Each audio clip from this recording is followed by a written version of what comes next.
Je suis expert en matière d'environnement. D'ailleurs, j'enseigne l'environnement et le développement durable à l'université d'Oujda. Par rapport à l'événement d'aujourd'hui, c'est l'organisation de la pré-COP régionale. Donc, comme vous le savez, donc la COP 22 aura lieu au mois de novembre à Marrakech. Et cet événement au niveau régional, ce sera dans 4 régions du Maroc.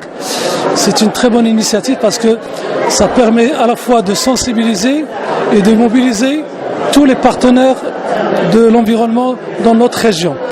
Alors, c'est une occasion surtout pour parler de l'action.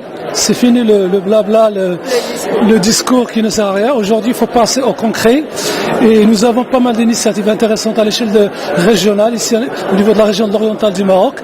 Et nous voulons donc en parler pour mobiliser les gens et surtout pour instaurer cet esprit écologique. Et ce qui est important, c'est pas l'après-COP, c'est pas la COP, c'est après la COP 22. Alors je trouve que c'est bon de réfléchir ensemble, d'organiser des événements de ce genre. Seulement, moi je pense que si on veut vraiment s'attaquer à ce phénomène, il est un peu trop tard. Alors pour rattraper tout le retard, il faut y penser sérieusement.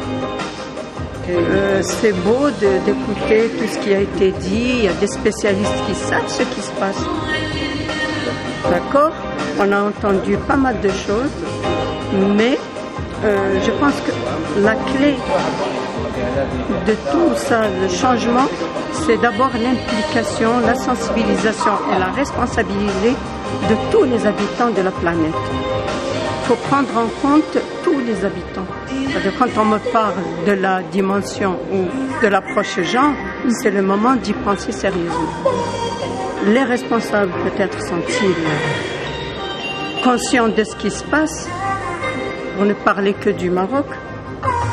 L'ensemble de la population n'en fait pas encore sa principale préoccupation. Donc il faut aller auprès de cette population, leur expliquer ce qui se passe, les responsabiliser et aussi nous donner des actions concrètes, préparer des actions concrètes. Trop de déperdition en moyens, je le dis, trop de déperdition en énergie, mais les résultats sont peu probants.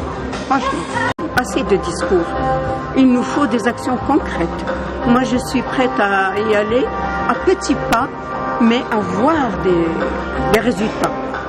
Sur des années, je ne dis pas demain ou après-demain, je ne dis pas une préparation pour la COP 22, ça c'est juste une étape. Mais pour nous, il faut commencer maintenant si on veut voir les résultats dans 2, 3, 4 ans et un changement vraiment véritable.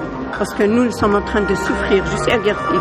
On souffre de cette couche d'ozone qui a été trouée. Moi, je ne suis pas spécialiste en la matière, mais je supporte cette chaleur, je supporte ce manque d'eau, je supporte tout ce qui est déchets partout. Donc, c'est ça qu'il faut faire. Il faut commencer par ça. Tout doucement, mais sans trop de discours. Préparer un événement avec peu de gens qui sont conscients de cela, qui peuvent réinvestir. Pas un monde fou. Là, je vois beaucoup de gens qui traînent. Sont-ils vraiment concernés? Même ici, maintenant. Des gens qui sont là, qui traînent, qui sont pris en charge. Mais c'est des perditions, c'est de l'argent du contribuable quand même.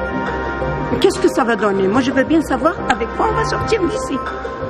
Est-ce qu'ils vont nous donner ou est-ce que nous allons sortir avec des décisions concrètes qui vont être réinvesties très tôt, demain, après-demain, avant la COP 22, avant l'arrivée de la COP 22 à Marrakech, c'est-à-dire en novembre. C'est ça, ce sont les questions que moi je me pose. Éco-Conscience TV